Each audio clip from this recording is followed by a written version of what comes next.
Between community and police. And at a moment where violent crime is spiking across the nation, the sentence that the court just imposed on Derek Chauvin, 270 months or 22 and a half years, is one of the longest a former police officer has ever received for an unlawful use of deadly force. Like the conviction of Derek Chauvin 2 months ago, today's sentencing is not justice, but it is another moment of real accountability on the road to justice. It's difficult to see anyone lose their freedom, but seeing somebody lose their life through torture over 9.5 minutes is incomparably worse. We don't need it. Okay. Do you want it? I was wondering because I was going to put this on there for some. Do we want it? Is it good? I don't think anybody. We don't want it.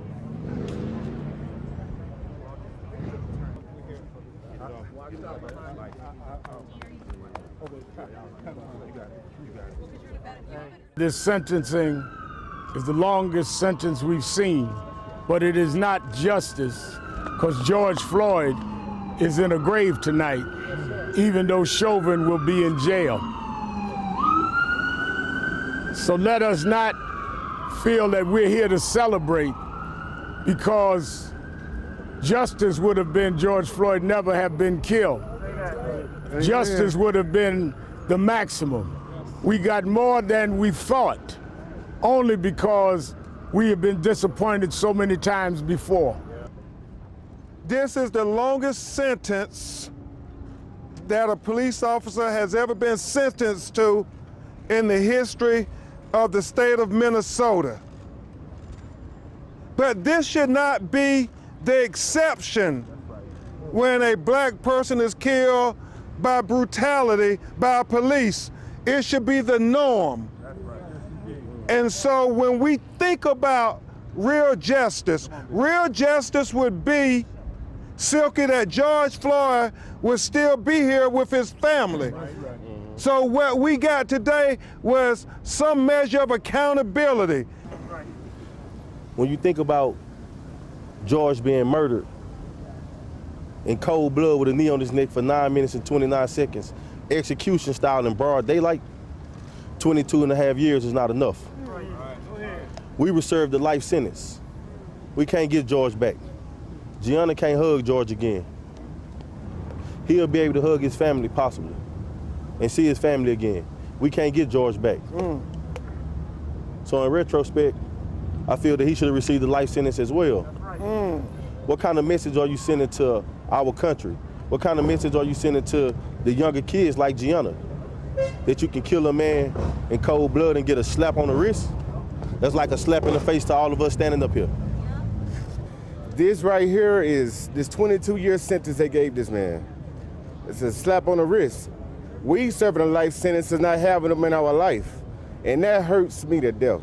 And looking at his daughter, beautiful daughter, Gianna, in her video, saying the first video, my dad changed the world.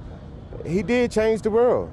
But at the end result, he gets a slap on the wrist. My nephew just said, 22 years from killing her dad. We didn't get what we wanted.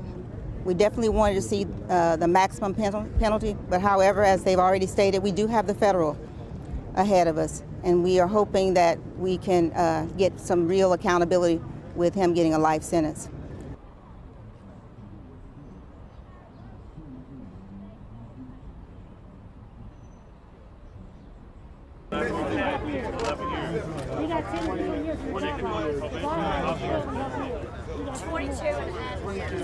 You only do 1/3 of the month in Minnesota. 25 years, only 12 years to go.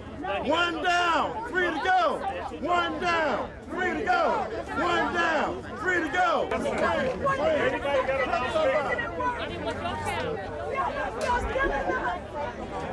Everybody, let's tell somebody. Come on, man. We need a prayer. We need a prayer. We got to strap our boots up tomorrow and get right back in the fight. This was a small victory of thousands across our nation. We can stop hurting ourselves. We got the strength to turn this whole thing around.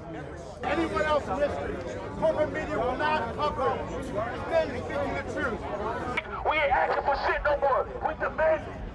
We ain't knocking on doors. We kicking them bitches